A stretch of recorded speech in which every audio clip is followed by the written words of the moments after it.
Good morning বন্ধুরা, এখন বাজে সকাল 7:30। তো আমার আজকের ব্লগ আমি এখান থেকেই স্টার্ট করছি।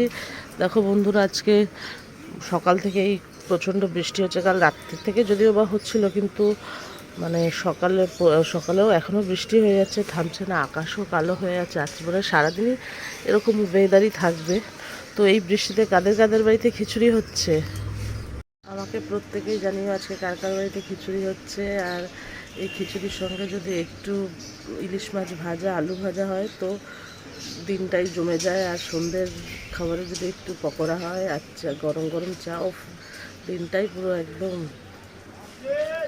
দারুণ দারুণ হয়ে যায়। তো কিছু তো করার নেই, বৃষ্টি হলেও ডিউটিতে তো যেতেই হবে। তো এই আমি এখন একটু রেডি হবো। আমার শরীরটাও খুব একটা ভালো না, প্রচণ্ড ঠান্ডা লেগেছে। তো চলো এখন আমি রেডি হয়ে নিই।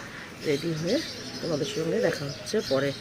বৃষ্টিতে হয়তো সেরকম একটা ভিডিও করতে পারবো না। ঠিক আছে বন্ধুরা, রাখলাম। যেহেতু বাইরে বৃষ্টি বন্ধুরা, তাই আমি আমার রেইনকোটটা পরে নিলাম, কারণ বৃষ্টিতে তো প্রোটেকশান নিতেই হবে, আবার নয়তো ভিজে গেলে ঠান্ডা লেগে যাবে। তো এই যে আমার সাইকেল, আমার পথ প্রদর্শক। তো আমি এবার যাচ্ছি সাইকেল।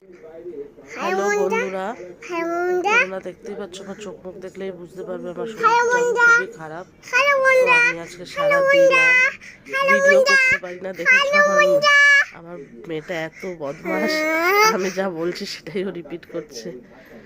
তো আমি তাই জন্য আজকে ভিডিওটা আর বেশি বড় করলাম না। তো এখানেই আমার ভিডিওটা শেষ করলাম, কারণ আমার শরীরটা ভীষণই দুর্বল আর ভালো লাগছে না। তো রাখলাম।